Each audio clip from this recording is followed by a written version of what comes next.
Hello, I'm Laara Copley-Smith and Fiona is with me today, and we're going to do a series about women and money. And our intentions are that this is kind of like an empowerment journey, and we are both on our own journeys, which is quite different. But as we're both women, there's interlocking elements that seem to be across the board. And we want to touch on specific, very important elements and sort of peel back the layers of that onion. And we really do hope that this helps other people, other ladies out there on your own journey. So Fiona, I'm going to let you take the stage, as it were. Thank you, Laara. I've got my little notes here. So I was actually quite surprised that many women actually don't retire because they can't afford to.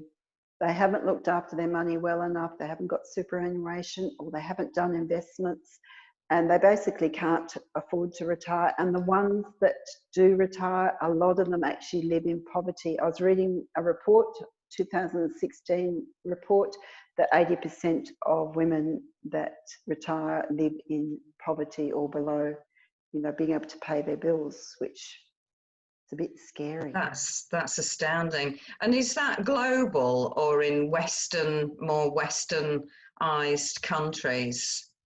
That's an interesting question. I don't know. I just had a quick Google. I'd like to do some more research on that and find out globally.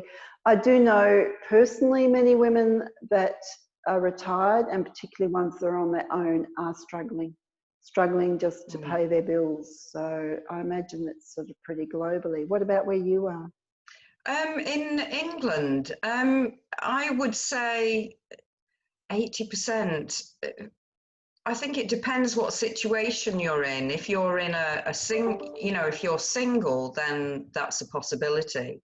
I've never actually looked at it, so that's one for me also to investigate. But it's a shocking percentage, isn't it? 80%.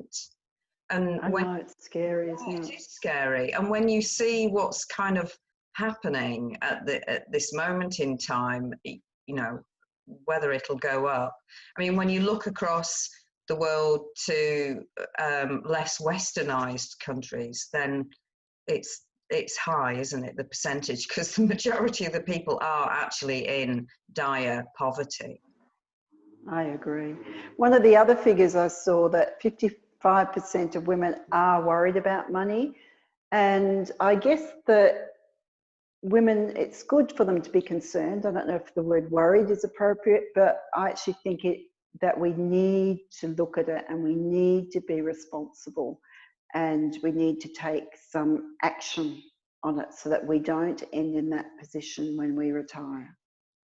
It's about awareness, isn't it? And possibly people get to a certain point and they realize that their situation isn't great, but because they've never had the education or they haven't done the planning, like many of us, that they think it's too late and don't know where to start. I think that's the case for a lot of people.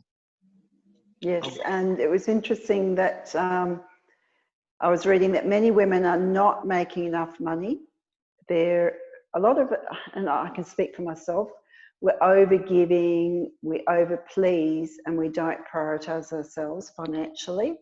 And many of us are hardworking and very intelligent women, but we still get caught in that trap of overgiving and overpleasing and working really hard, but not getting ahead financially. And possibly not valuing what you are contributing. I mean, we're going to cover that in another video, aren't we, really? But it's also interlinked, isn't it, really? It sure is. And another figure I was reading, 80 to 90% of women will be solely responsible for their finances at some time in their life, because, divorce or death or whatever goes on in their lives, 80 to 90% of women.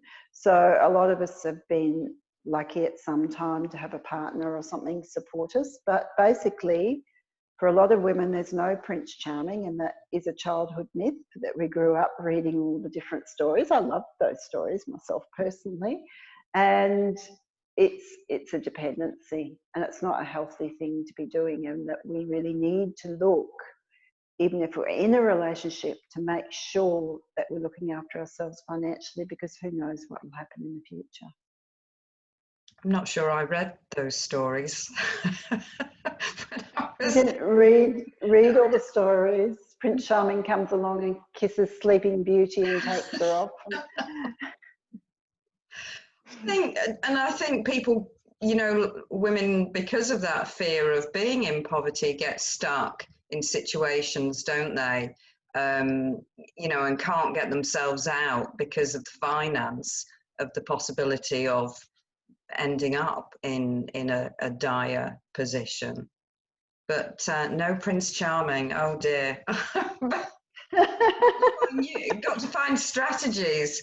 But I think, you know, part of that is the conditioning in society, isn't it, really? I agree, and society conditioning, and also looking at how we grew up, which we're going to do in another video. How we learnt to do money was how did our parents do money? Were our mothers sort of dependent type women? Were they empowered financially, etc.? I think there's a lot to look at there, and I know we're going to do another video on that one. Yeah, and actually, I can recall seeing in a couple of magazines for older ladies adverts for a charity, a couple of charities that were specifically for retired women living in. Wow. That's in the UK. It's quite shocking, isn't it, really? Very scary. And of course, it's very easy when you're younger not to think about that and just put it off. But even as we move on in life, I think it's about facing it.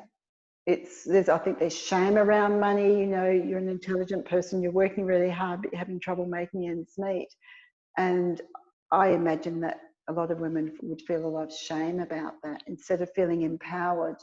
And you know, my question is, what would happen if you actually dropped that and you let yourself earn more than enough money? What would happen to your life? You know, feel secure and peaceful. It would totally transform your life. Yeah, so there's quite a lot around ownership of where you actually are in your life, and awareness is a great thing. Whereas I think that if people put it to the back of their minds, they can end up getting in more financial difficulty because they're shoving it away because they don't know how to deal with it or even how to take ownership of that situation. I agree that where do you go? What do you do? If you're working long hours and you're trying to make ends meet, to actually stop and look at it is just another thing. But in actual fact, it's dangerous not to stop and look at it, because this is your future, maybe your children's future. Your whole life depends on you actually taking that bit of time out to stop and look and see what you're doing financially. Yes, there's a lot of layers, isn't there, of the onion, because even about sort of financial planning for your future, if you, depending on your education and your parental upbringing is really going to have a factor into whether you do anything about that or not, but also personality. You know, what industry a you... lot of I think there's a lot of, like you said, personality, home background, a lot of how we do life, because I imagine that there's some people that are highly educated that still battle financially. And what else did your research on It cover? said that if you have good self-esteem, that usually you could do money quite well. So I imagine from what I read that it's about looking at our self-esteem, our overgiving, our caretaking, our dependency, all those little habits that creep in life. If we can look at those and drop those habits and build our self-worth up, then we're more likely to do money well. I see money as almost like the window of where we are psychologically, emotionally. Here's, if you're doing money well, then you're doing a lot better in yourself. And actually, in that sort of taking ownership and that self-respect, even if you have got debts and you are in a very difficult situation, if you just get your paperwork and get things as much in order as you can, and then create a plan and take steps to clear the way, so to speak, then that's an empowering act, isn't it? So a lot of it does come. I agree. Yeah, a lot of it is connected to how you actually feel about yourself, and connects to your situation and how you deal with that situation.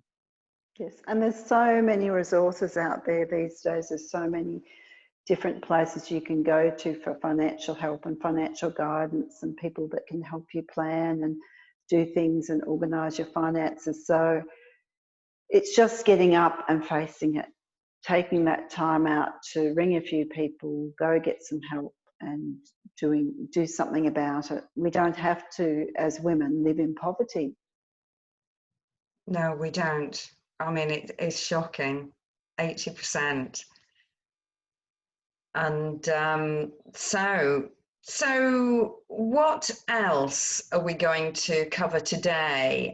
Because this is obviously going to lead into more topics, and we're going to sort of look at individual topics, aren't we, like self-care and self-empowerment, and our history, things like that, planning, budgeting, things like that. I think that we also need to look at our emotional and physical dependency. So I think that could be another video that we need to look at. Toxic relationships, how people get dependent on financially and stay in relationships for that reason. Exactly. So, getting your act together financially is so empowering in so many areas of your life. The weight off your shoulder, you feel secure, you feel more peaceful, you're empowered, you can choose the direction that you want to go in your life. It's so huge. It's just amazing. I think even having the awareness and sort of like an awareness of wanting change and being taking ownership and being open to change, then that is immediately an energetic shift, isn't it? That sort of opens your heart really to creating change in your life. Whereas when you put things aside and you don't want to look at a situation, however dire, it closes doors of opportunity. It does. I imagine that you would be in some form of shame and fear, which should be a lower energetic level. And when you're, vibrating at a higher level, you're not going to have to be in shame and fear. You're going to feel empowered.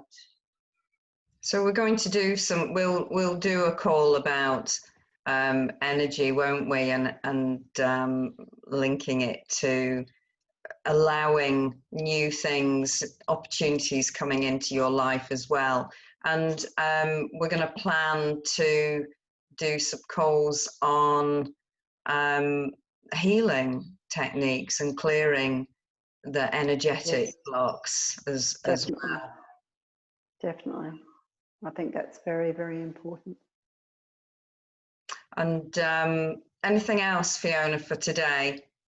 I think that's it. I think if people are willing, women in particular are willing to actually be brave enough to face it, then it's going to be totally transforming for them. And we are open to, if anybody wants to make comments or message us personally that there's any specific topics they want us to cover, then they can do. Very open to that, aren't we? Great idea. Okay, that's fantastic. Thank you for being with me Thank you, today, Laara. Fiona, and we will be speaking very soon. Thank you.